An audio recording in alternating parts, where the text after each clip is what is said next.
ကိုယ့်ရဲ့ TikTok account password ဘယ်လိုကြည့်ရမလဲဆိုရင်ပထမဦးဆုံးကိုယ့်ရဲ့ TikTok profile နဲ့ဝင်လိုက်ပါပြီးရင်ဒီမှာအပေါ်နားလေးမှာ734ဝင်လိုက်ပါပြီးရင် setting privacy တဲ့ဝင်လိုက်ပါဒီနေရာမှာ security and permission ဆိုတာရှိရဲအဲ့ဒါဝင်လိုက်ပါ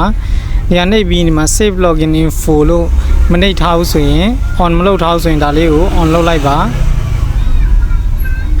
ဒီနေရာမှာတခုရှိရကျွန်တော်ဒီ TikTok account ကိုဖုန်းနံပါတ်တည်တန်းနဲ့ဖွင့်ထားလားဒါမှမဟုတ် Gmail နဲ့ထည့်ထားလားဆိုတော့အရင်ဆုံးစစ်ရပါမယ်စစ်ဖို့ဆိုရင်ဒီ account ထဲကိုဝင်လိုက်ပါ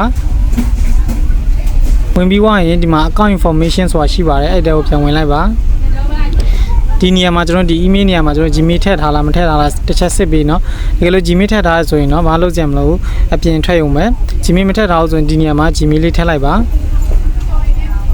ထည့်ပြီးသွားရင်ကျွန်တော်အပြင်ပြန်ထွက်ပါမယ်ပြီးတော့ setting နဲ့ကိုပြန်ဝင်လိုက်ပါ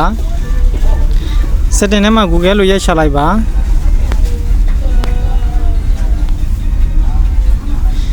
ဒီနေရာမှာကျွန်တော် Google ဒီအောက်ကဟာ system setting ဆိုတာရှိရယ်ဒီထဲဝင်လိုက်ပါဒီနေရာမှာကိုယ့်ရဲ့ TikTok account ထဲမှာထည့်ထားတဲ့ Gmail ကိုရွေးအောင်ဖြစ်ပါတယ်အဲ့မှာရွေးပြီးသွားရင် all service တဲ့ဝင်လိုက်ဝင်ပြီးသွားရင်အောက်ကိုနည်းနည်းလေးတွားလိုက်တွားပြီးရင်ဒီမှာ auto fill with Google ဆိုတာရှိပါတယ်ဒီထဲကိုပြန်ဝင်လိုက်ပါဒီနေရာမှာကျွန်တော်တို့ passport ဆိုရဝင်ရမယ်ဒီနေရာမှာမဝင်ခင်ဒီအပေါ်မှာ account ဆိုတဲ့နေရာမှာရှိရကျွန်တော်တို့ account 3 account 3ထားဆိုရင်တစ်ခါကျရင်ဒီနေရာမှာတခြား account တွေဖြစ်နိုင်တယ်ဒါလေးကိုတစ်ချက်ဝင်လိုက်ဝင်ပြီးဒီမှာကိုကရွေးလို့ရပါတယ်ဒီအောက်မှာနှိပ်ပြီးတော့ရွေးလို့ရတယ်เนาะပြီးရင် password တွေကိုဝင်လိုက်ပါဒီနေရာမှာဒီ Gmail နဲ့ဖွင့်ထားတဲ့ account social media အားလုံးဒီမှာပေါ်လိမ့်မယ် Google တို့ပြီးရင်တခြား Facebook TikTok တို့အကုန်လုံးပေါ်လိမ့်မယ်ဒီတဲ့ TikTok တွေကိုပြန်ဝင်လိုက်ပါ